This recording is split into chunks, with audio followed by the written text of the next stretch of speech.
Dans cette vidéo, on va voir ensemble comment utiliser ton DJI Ronin. On va faire l'exemple avec un RS4, mais c'est assez similaire avec chacun des modèles. Donc, pour l'utiliser, première chose qu'on va faire, c'est qu'on va prendre la batterie et on va la brancher dedans et on va barrer ça ici. Ça se peut peut-être pas faire ça avec certains modèles. J'en ai un autre là-bas que la batterie est juste intégrée et elle ne s'enlève pas. Donc ça, c'est pour les plus gros. Ensuite de ça, tu vas probablement vouloir mettre un trépied. Ça, c'est celui de base que tu as, que tu peux aller visser en dessous. J'ai fait une petite amélioration comme ça, qui me simplifie la vie. Et ensuite, tu peux aller mettre ta caméra sur le dessus. Et ça aussi, c'est une amélioration. Je te laisse les liens dans la description si jamais quelque chose qui t'intéresse. En fait, c'est quelque chose qui t'intéresse. Je te dis, ça change toute l'utilisation du truc, mais je n'entrerai pas en détail là-dessus sur cette vidéo-là. J'en ai fait une autre à ce sujet-là. Ensuite de ça, il va falloir que tu fasses une calibration si c'est la première fois que tu l'utilises. Encore là, je ne rentrerai pas en détail dans cette vidéo-là. J'en ai fait une pour ça qui est dans un des deux coins. Donc, une fois que ta caméra est installée dessus, tu as un bouton Power sur le côté que tu peux maintenir pour allumer l'appareil qui, voilà, est prêt à fonctionner s'il a été bien calibré. Une fois qu'il est activé comme ça, ben, personnellement, j'aime bien enlever le trépied et ben, tu peux simplement l'utiliser. Et voilà, tu peux faire ta vie avec. C'est vraiment pas plus compliqué que ça. Bon, quand même, on va voir certaines fonctions.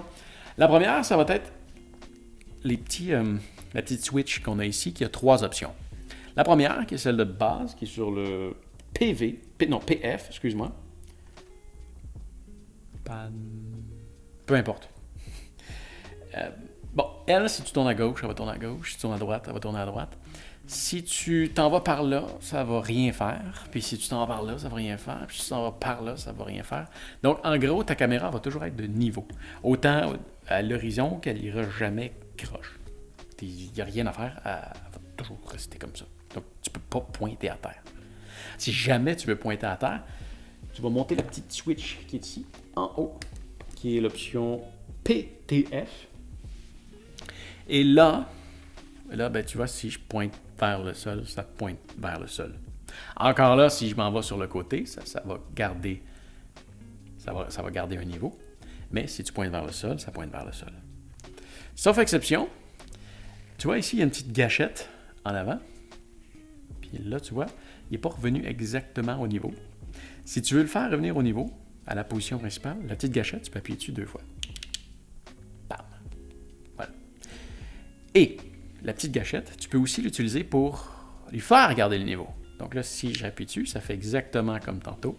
Ça garde le niveau tout le temps. Et si je la lâche, ben là, ça suit. Ça s'en va en bas. Ça s'en va en haut. Ça s'en va en bas. Puis là, si j'appuie dessus puis que je remonte, ça va rester en bas. Double clic. Ça retourne à la position principale. Triple clic. Ça s'en vient vers moi. Allô? Triple clic. Ça reste vers moi. Double clic, par en avant. Triple clic, par en arrière. Voilà. Et si on prend le bouton ici, encore une fois, puis qu'on l'amène complètement en bas, là, on est sur l'option FPV. Là, ça va simplement adoucir tous les mouvements. Donc, si tu pointes par en bas, ça pointe par en bas. Si tu t'en vas croche sur le côté, ça s'en va croche sur le côté. Si tu pointes en haut, ça s'en va en haut. Ça va juste vraiment suivre le mouvement que tu fais, mais ça va toujours tout adoucir. Encore là, même principe. 2 clics, position de base. 3 clics. On revient de bord. Tu peux aussi utiliser le joystick pour contrôler les moteurs. Donc, si j'utilise le joystick comme ça... Allô? OK. Peut-être pas... Attends, qu'est-ce qui se passe? OK, ça ne le faisait pas en mode FPV. Si je retourne en avant, 2 clics. Excuse-moi. Voilà. Donc, si je pointe en haut avec le joystick, ça va en haut. Le joystick qui est juste ici, là. Donc, tu vois, je pointe en haut, ça va en haut. En bas, ça va en bas. À gauche, à droite, à droite. Ce joystick-là a 2 fonctions.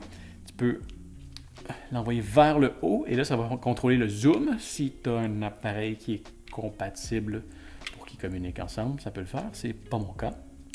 Donc, voilà, comme ça, je contrôle l'objectif. C'est pas mal ça. Tu as une bande ici pour le foyer. Encore là, ça te prend un appareil qui est compatible pour le contrôler. Et si tu peux aller dans les menus pour la calibration, mais ça, on en parle dans l'autre vidéo. Ah! Donc, quand tu es en utilisation, si tu appuies sur le bouton Power, ça va barrer tes moteurs. Ça, c'est quelque chose que je te recommande de faire si tu déposes ta caméra sur la table et que tu ne l'utiliseras pas pendant quelques minutes. Ça fait en sorte que tes moteurs peuvent se reposer, que ta batterie va durer plus longtemps. Puis ça fait vraiment juste un trépied. Tout est barré. Donc, quand tu es prêt à la réutiliser, petit coup de power, puis elle se remet à fonctionner. Bon. Si, pendant qu'elle est barrée, comme elle est là, tu veux fermer ton appareil, maintiens le bouton power et ça ferme l'appareil et tout reste comme ça. Ce qui n'est pas l'idéal si tu veux le ranger, parce que là, tous tes moteurs sont barrés, puis il faudrait que tu ailles jouer avec tous les petits pitons et tout. Si ça t'arrive, maintiens le bouton Power, ça va le rallumer. Et le truc, c'est qu'il faut que tu éteignes ton run-in pendant que les moteurs sont engagés, comme c'est le cas en ce moment. Donc là, si je maintiens le bouton Power, ça va retourner en position fermée, comme ça. Et là, ben, si tu as pris les petits équipements que je te recommande, tu peux vraiment tout enlever assez rapidement puis être prêt à rendre ça. Donc, voilà. J'espère que ça va t'avoir aidé. Fais attention à toi. On se revoit dans une autre vidéo. Salut! Et voilà. Juste te remontrer. Si je barre les moteurs comme ça, en appuyant un petit coup sur le bouton Power, quand tu le maintiens, ça le ferme, mais quand tu donnes un petit coup, ça barre les moteurs. Un truc qui est merveilleux avec ça. Si tu as besoin de changer ta batterie, si tu as besoin de changer une lentille, si tu changes une lentille, il va falloir que tu recalibres le tout, là, mais si tu as besoin d'enlever ta caméra, puis de revenir la mettre, ben, tu n'as pas besoin de refaire de calibration parce que tout est resté exactement à la même place. Donc, voilà. J'espère que ça va t'avoir aidé.